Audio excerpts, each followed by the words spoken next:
Hello viewers, I hope आप सब ठीक होंगे। व्यूअर्स, आज मैंने एक नया सिलेबस स्टार्ट किया है जो कि क्लास 9 साइंस ग्रुप मैथ्स से रिलेटेड है। और सबसे पहले तो मैं चैप्टर नंबर 1 से स्टार्ट करूंगी स्टूडेंट्स, ताकि आपको मैं सारा का सारा जो कोर्स है वो करवा सकूं और कोशिश करूंगी कि आपको अच्छी तरह से ये समझ आ जाए। अब स्टूडेंट्स, सबसे पहले तो हम देखते हैं कि चैप्टर नंबर 1 जो है वो हमारे पास है मैट्रिसेस एंड डिटर्मिनेंट्स के हवाले से। अब सबसे पहले तो हमें ये जानने की ज़रूरत है कि मैट्रिक्स किसे कहते हैं। सबसे पहले तो आपको ये पता होना चाहिए कि मैट्रिक्स, जैसे कि मैंने यहाँ पे लिखा है matrix, a rectangular array or a formation of collection of real numbers say 0 1 2 4 5 9 something 11 12, कुछ भी नंबर्स हो सकते हैं रियल नंबर्स सच एज। उसको अगर हम इस तरह की फॉर्म में लिखें 1 3 5, तो आप इसको किसी भी फॉर्म में लिख सकते हैं। जैसे आप लिख सकते हैं 0 1 2 3 5 6, और यहाँ पे अगर आप ब्रैकेट्स लगा दें, यानी आप उसको बंद कर दें, इस तरह का आप अरेंजमेंट करें और उसको एक ब्रैकेट्स के साथ बंद कर दें, तो ये हमारे पास क्या होगा, ये हमारे पास मैट्रिक्स कहलाएगा। अब इसके अंदर जो आपको ये 1 3 5 2 नज़र आ रही हैं, ये सब क्या है, ये एलिमेंट्स कहलाते हैं। इनको हम एलिमेंट्स कहते हैं, या अब इसको एंट्रीज भी कह सकते हैं कि ये हमारे पास मैट्रिक्स के अंदर क्या है, एंट्रीज। तो स्टूडेंट्स, आई होप आपको ये मैट्रिक्स का जो कॉन्सेप्ट है वो समझ आया होगा कि हम क्या करते हैं कि रियल नंबर्स ही लेते हैं और उनको हम एक अरेंजमेंट के थ्रू लिखते हैं और उसको ब्रैकेट्स के साथ जो है वो बंद कर देते हैं, तो वो हमारे पास क्या बन जाता है, मैट्रिक्स। और इसके अंदर जो आपको डिजिट्स नजर आ रहे हैं, ये सब आपके पास क्या कहलाते हैं, एलिमेंट्स कहते हैं, या इसको हम एंट्रीज कहते हैं। स्टूडेंट्स, अब हमारे पास है rows and columns of a matrix. अब हमारे पास मैट्रिक्स की रोज क्या होती हैं और कॉलम्स क्या होती हैं। यहाँ पर मैंने एक मैट्रिक्स लिखा हुआ है जिसको मैंने ए से डिनोट किया है। आप हर मैट्रिक्स को जो है वो कैपिटल लेटर्स के साथ ही शो करेंगे।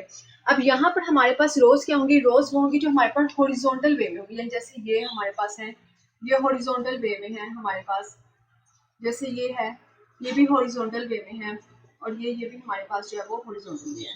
तो ये हमारे पास क्या है, रो 1, रो 2 एंड रो 3, यानी रोज जो हमारे पास हॉरिजॉन्टल वे में होंगी। मैं यहाँ लिख देती हूँ, रोज हमारे पास किस में होंगी, हॉरिजॉन्टल वे में। अब हम लोग एक और मैट्रिक्स ले लेते हैं, मैं बी ले लेती हूँ। इसी तरह से मैं एक मैट्रिक्स ले लेती हूँ ताकि मैं आपको अलहदा जो है वो समझा सकूँ अच्छी तरह से कि ये क्या है। अब हमारे पास कॉलम्स क्या होंगे, जो हमारे पास वर्टिकल फॉर्म में होंगे। ये हमारे पास क्या है, वर्टिकल फॉर्म में, यानी C1 C2 C3, यानी वर्टिकल वे में जो होंगे वो हमारे पास कॉलम्स होंगे, और जो हॉरिजॉन्टल वे में होंगी वो हमारे पास रोज होंगी। अब जैसे अगर आप देखें तो यहाँ पे हमारे पास कितनी रोज हैं, R1 R2 R3, 3 रोज हैं यहाँ पर, और हमारे पास कॉलम्स कितने हैं, C1 C2 C। आपको रोज एंड कॉलम्स का जो कॉन्सेप्ट है वो समझ आ गया होगा। रोज हमारे पास हॉरिजॉन्टल वे में होती हैं और जो हमारे पास कॉलम्स होते हैं वो वर्टिकल वे में होते हैं। अब स्टूडेंट्स, हमारे पास नेक्स्ट क्या है, ऑर्डर ऑफ अ मैट्रिक्स। अब यहाँ पे मैंने लिखा है कि if a matrix M has M rows and N columns then M is said to be of order M by M। अब स्टूडेंट्स कैसे, जैसे फॉर एग्जांपल मैं यहाँ पर एक मैट्रिक्स लेती हूँ M, उसको मैं M से डिनोट कर रही हूँ। मेरे पास मैट्रिक्स है 2 3 1 4 5 3 2 1 0। सपोज मैंने एक मैट्रिक्स लिया है, उसको कैपिटल M से डिनोट किया है। अब मेरे पास यहाँ पर रोज किससे शो हो रही हैं, M से। ये मेरे पास है R1 R2 एंड R3, यानी मेरे पास कितनी रोज हैं, 3 रोज हैं, और मेरे पास कॉलम्स कितने हैं, C1 C2 एंड C3। और कितने कॉलम्स हैं, मेरे पास 3, यानी मैंने कॉलम्स को n से स्मॉल n से शो किया है और मैंने जो रोज हैं उसको स्मॉल m से शो किया, यानी मेरे पास जो ऑर्डर बन रहा है वो क्या बन रहा है, m टाइम्स स्मॉल m। अब हमारे पास कितनी रोज है, 3, तो मैं m की जगह का लिख दूंगी 3 एंड टाइम्स, और मेरे पास कॉलम्स कितने हैं, 3, और मैं यहाँ लिख दूंगी 3, यानी हमारे पास इस मैट्रिक्स का जो ऑर्डर है वो कितना आ रहा है, 3 टाइम्स 3, 3 बाई 3, 3 टाइम्स 3, ये एक ही बात है। और स्टूडेंट्स, यहाँ पे आपको एक बात याद रखनी है कि आपने हमेशा जो रोज का ऑर्डर है वो पहले लिखना है, यानी रोज की जो नंबरिंग होगी वो पहले लिखनी है एंड देन आपने कॉलम्स लिखना है। स्टूडेंट्स यहाँ गलती कर देते हैं, कॉलम्स को यहाँ पहले लिख देते हैं और फिर रोज को लिखते हैं। अब जैसे फॉर एग्जाम्पल अगर मैं एक और यहाँ पे एक एग्जाम्पल लेती हूँ, तब आपको ज्यादा, उनकी इसमें तो सेम थी, जो हमारे पास नंबर ऑफ कॉलम्स एंड रोज तो सेम थे, लेकिन अगर फॉर एग्जाम्पल हमारे पास एक आ जाए मैट्रिक्स, अच्छा यहाँ पर मेरे पास कितनी रोज हैं, R1 R2, और कितने कॉलम्स हैं, C1 C2 एंड C3। अब हमारे पास ऑर्डर क्या होता है, m टाइम्स n का या m बाय n का। अब मेरे पास रोज कितनी है 2 और मेरे पास कॉलम्स कितने हैं 3, तो मेरे पास इसका ऑर्डर क्या बन जाएगा 2 टाइम्स 3। आपने हमेशा रोज को पहले लिखना है एंड देन कॉलम्स को लिखना है। मैं बार बार आपको कह रही हूँ स्टूडेंट, इसमें जो है वो गलती कर देते हैं जिसकी वजह से उनका जो क्वेश्चन है वो गलत हो जाता है। आई होप फ्रेंड्स आपको ऑर्डर ऑफ मैट्रिक्स से समझ आ गई होगी। अगर आपको इसमें किसी भी बात की समझ नहीं आएगी तो आप कमेंट बॉक्स में कमेंट करके पूछ सकते हैं। स्टूडेंट्स अब हमारे पास है इक्वल मैट्रिसेस। अब इक्वल मैट्रिसेस क्या होते हैं, हम लोगों ने दो मैट्रिसेस लिए ए एंड बी, ये हम लोगों ने सपोज किया। अब ए जो मैट्रिक्स ए है वो बी के इक्वल तब होगा जब हमारे पास जो ऑर्डर है ए का वो बी के इक्वल आ जाए, यानी मैट्रिक्स ए का जो ऑर्डर है मैट्रिक्स बी के इक्वल आ जाए। मैंने आपको बताया कि ऑर्डर कैसे फाइंड आउट करते हैं। And then the second condition हमारे पास क्या होगी, there corresponding entries are equal, कि उसकी जो एंट्रीज हैं उसके जो एलिमेंट्स हैं दोनों के एलिमेंट मैट्रिक्स ए के एलिमेंट्स एंड मैट्रिक्स बी के एलिमेंट्स वो आपस में सेम होने चाहिए। अब जैसे फॉर एग्जांपल मैं यहाँ पर ए लेती हूँ एग्जांपल, मेरे पास है 1 2 3 5। अब इसी तरह से मैं बी लेती हूँ और इसमें मेरे पास है 1 3।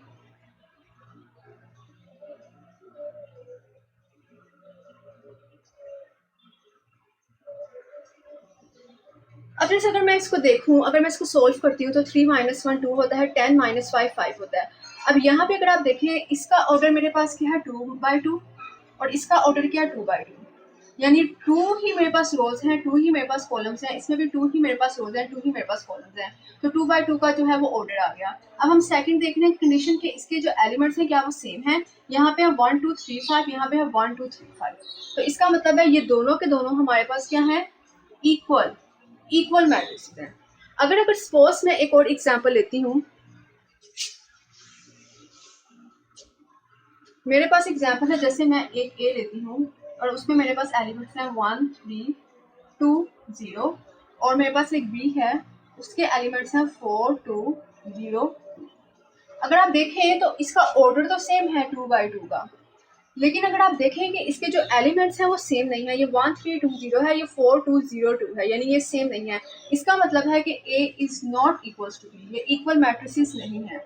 आई होप फ्रेंड्स आपको इतनी समझ आ गई होगी कि मैंने पहले मैट्रिक्स के बारे में बताया, फिर मैंने रोज एंड कॉलम्स के बारे में बताया, फिर मैंने आपको ऑर्डर के बारे में बताया किस तरह से मैट्रिक्स का जो ऑर्डर है वो फाइंड आउट करते हैं, और फिर मैंने आपको बताया कि इक्वल मैट्रिसेस क्या होते हैं।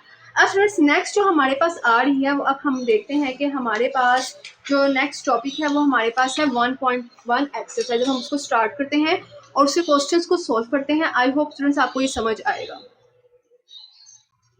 स्टूडेंट्स अब हम अपनी एक्सरसाइज जो है वो स्टार्ट करते हैं। एक्सरसाइज नंबर 1.1 क्वेश्चन नंबर 1 है find the order of following matrices. अब हमारे पास ए मैट्रिक्स दिया गया है, ये इसके हमारे पास जो एलिमेंट्स हैं अब अगर हम देखें फाइंड आउट करें, यहाँ पे हमारे पास रोज कितनी है R1 एंड R2 और कॉलम्स कितने हैं C1 एंड C2 और हमारे पास 2 ही रोज हैं 2 ही कॉलम्स हैं, तो ये क्या बन जाएगा 2/2 का। नेक्स्ट हमारे पास कितना है, उसी तरह से अगर हम देखें R1 R2 और यहाँ पे C1 एंड C2। अब कितने हमारे पास रोज हैं 2 ही रोज हैं और 2 ही कॉलम्स हैं, तो 2/2 का जो है ऑर्डर आ जाएगा। नेक्स्ट हमारे पास है ये हमारे पास है R1 और ये हमारे पास है C1 और ये हमारे पास है C2। हमारे पास रोज कितनी है 1 एंड कॉलम्स कितने हैं 2, 1/2 का ऑर्डर आ गया। The next question R1 R2 R3। अब यहाँ पे कॉलम कितने हैं C1, रोज कितनी है 3 एंड कॉलम कितना है 1, तो 3/1 का जो है यहाँ पे हमारे पास क्या आ गया order. The next question R1 R2 and R3, columns कितने हैं C1 C2। अब 3 रोज है और कॉलम्स कितने हैं 2, तो 3/2 का ऑर्डर आ गया। Next one is R1 C1, सो 1/1 का ऑर्डर आ गया। स्टूडेंट इस तरह से जो है हम लोग ऑर्डर्स को फाइंड करते हैं। मेरे पास जो है वो जी और एच भी रहेगा, मैं वो भी यहाँ पे आपको सोल्व करके बता देती हूँ। स्टूडेंट्स यहाँ पर हमारे पास अब जी मैट्रिक्स है। अगर आप यहाँ पे देखें तो हमारे पास कितनी रोज हैं R1 R2 R3 और कॉलम्स कितने हैं C1 C2 एंड C4। तो हमारे पास जो ऑर्डर है वो क्या बन जाएगा 3/3। नेक्स्ट हमारे पास R1 R2 और कॉलम्स कितने हैं C1 C2 एंड C3 और कितना ऑर्डर आ जाएगा बस 2/3। स्टूडेंट्स ये था ऑर्डर फाइंड आउट करने का तरीका कि मैट्रिक्स का ऑर्डर कैसे फाइंड आउट किया जाता है। फ्रेंड्स आपको मैंने सारे पार्ट्स बताए हैं, अगर आपको इसमें किसी भी बात की समझ नहीं आई तो आप कमेंट बॉक्स में कमेंट कर सकते हैं। हम अपने क्वेश्चन नंबर 2 की तरफ चलते हैं। अब फ्रेंड्स हमारे पास सेकंड क्वेश्चन है, which of the following matrices are equal. अब सबसे पहले तो हम लोग देखते हैं कि हमारे पास कौन कौन सा जो मैट्रिक्स है वो आपस में इक्वल है। अगर हम लोग देखें ए वाला, तो ए वाला किसके साथ इक्वल हो रहा है हमारे पास, क्योंकि आपके पास जो है नंबर ऑफ जो आपका ऑर्डर है दो मैट्रिसेस का वो इक्वल होना चाहिए, और जो एलिमेंट्स हैं वो भी आपके इक्वल होने चाहिए। फ्रेंड्स हमारे पास ए है, ए इक्वल्स 3। अगर हम इसमें सब में देखें तो हमारे पास है C5 - 2, जो कि हमारे पास क्या होता है 3। इसका हमारे पास ऑर्डर क्या है 1 by 1, इसका ऑर्डर भी क्या है 1 by 1। तो इसका मतलब है कि हमारे पास जो ए जो है वो C के इक्वल है, इसका ऑर्डर भी 1 by 1 है, इसका ऑर्डर भी 1 by 1। 5 - 2 3 होता है। अब नेक्स्ट हम लोग देखते हैं कि हमारे पास जो बी वाला है वो किसके साथ जो है वो सेम हो रहा है। इसके एलिमेंट्स हैं 3 और 5। अगर हम सब में चेक करते हैं तो ये हमारे पास सेम नहीं है। अगर हम लोग यहाँ आते हैं आई के ऊपर, क्योंकि इसका जो हमारे पास ऑर्डर है वो हमारे पास क्या है 1 by 2, क्योंकि एक ही रो है और 2 कॉलम्स है हमारे पास। इसमें अगर आप देखें तो आपके पास एक ही रो है और 2 कॉलम्स हैं, और अगर आप इसको प्लस करते हैं 3 + 2 तो आपके पास क्या आता है 5। इसका मतलब है इसका ऑर्डर भी 1 by 2 है, इसका मतलब है आपके पास बी इक्वल है आई। अब हम लोग नेक्स्ट देखते हैं अपना सी वाला हमारा हो गया। अब हम लोग देखते हैं डी वाला। डी वाला हमारे पास किसी के साथ भी जो है वो मैच नहीं कर रहा। एंड देन नेक्स्ट ई वाला देखते हैं हम। ई वाले में हमारे पास है 4062, और यहाँ पे भी हमारे पास है 4062, और अगर हम इसको भी सॉल्व करें तो ये भी हमारे पास है 4062। तो इसका मतलब है कि इसका ऑर्डर भी हमारे पास है 2 by 2, इसका ऑर्डर भी है 2 by 2, और इसका ऑर्डर भी है 2 by 2। ऑर्डर सेम है, एलिमेंट्स भी सेम है 4062। तो इसका मतलब है कि हमारे पास ई इक्वल्स है एच के एंड इक्वल्स है जे। नेक्स्ट हमारे पास रह जाता है एफ वाला और जी वाला। अब इसको भी अगर हम सॉल्व करते हैं तो 3 - 1 2, 3 + 3 6। इसका ऑर्डर है हमारे पास 2 by 1, इसका ऑर्डर भी है 2 by 1।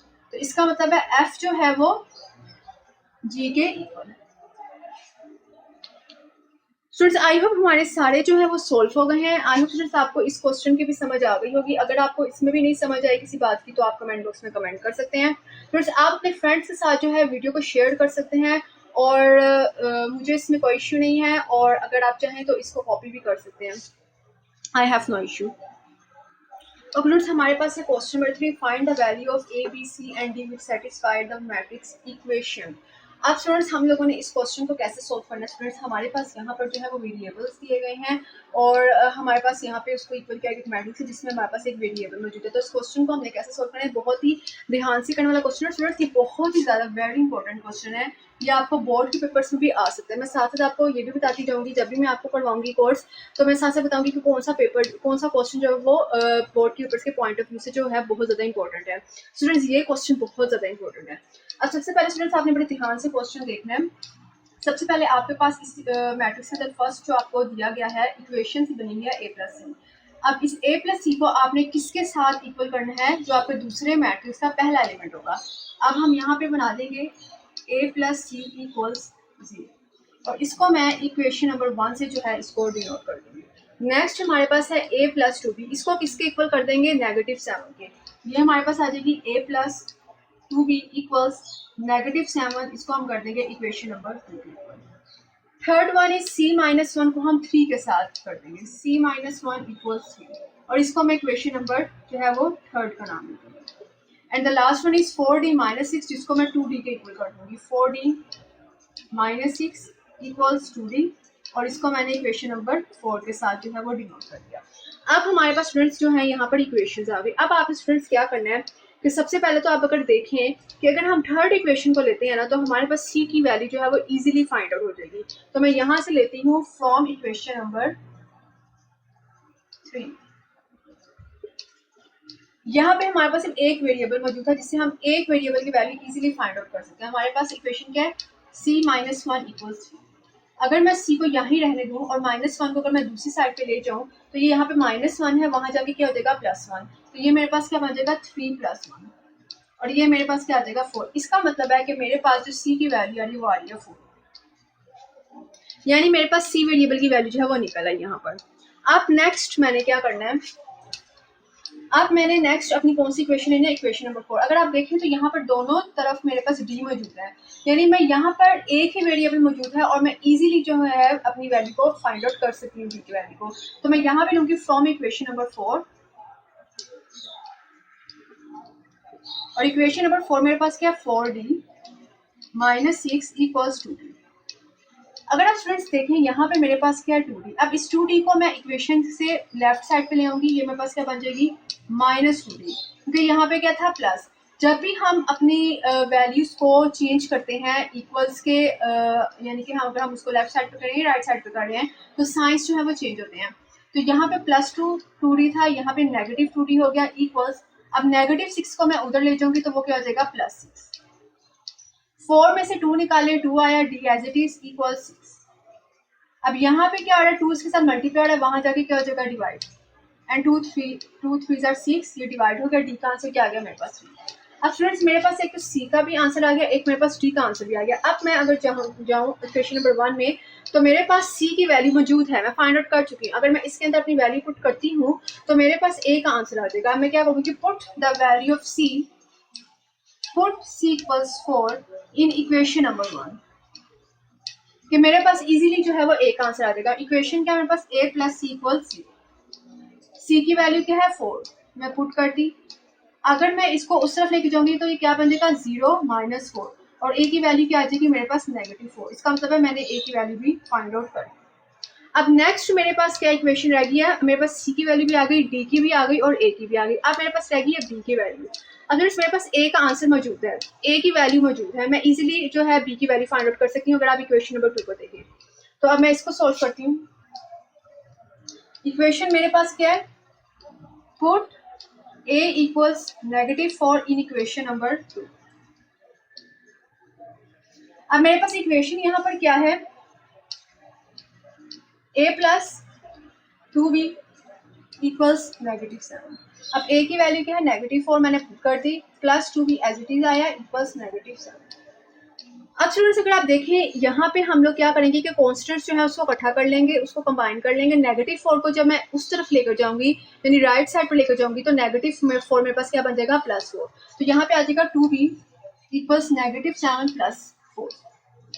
Negative positive makes negative, हम सब्ट्रैक्ट करेंगे, 7 - 4 इट्स 3, और साइन में किसका लगाऊंगी, जो बड़ी वैल्यू होगा 7 का, वो मेरे पास क्या नेगेटिव, और 2 भी यहाँ पे हमारे पास क्या आ जाएगा। स्टूडेंट्स कुछ लोगों को इसमें भी बड़ी प्रॉब्लम्स होती हैं, मैं साथ साथ बता रही हूँ आपको। अब नेक्स्ट यहाँ पे 2 जो है वो मल्टीप्लाई हो रहा है बी के साथ, जब हम उसको दूसरी तरफ लेके जाएंगे तो वो क्या हो जाएगा डिवाइड, क्योंकि मल्टीप्लिकेशन का ऑपोजिट क्या होता है डिवीजन। तो यहाँ पे क्या बन जाएगा b इक्वल्स -3/2। अगर मैं इसको डिवाइड करती हूँ तो मेरे पास पॉइंट्स में आंसर आ जाएगा -1.5, तो ये मेरे पास आंसर आ गया बी का। अब फिर से अगर आप देखें तो हमारे पास ए बी सी डी का आंसर आ गया। मैं यहाँ लिख देती हूँ, ए का आंसर आ रहा है -4, बी का आंसर आ रहा है -1.5, सी का आंसर आ रहा है 4 एंड डी का आंसर आ रहा है 3। तो स्टूडेंट्स ये हम लोगों ने वैल्यूज फाइंड आउट कर ली A B C and D की। आई होप स्टूडेंट्स आपको ये क्वेश्चन अच्छी तरह से समझ आ गया होगा। अगर आपको इसमें किसी भी बात की समझ नहीं आई तो आप कमेंट बॉक्स में कमेंट करके पूछ सकते हैं।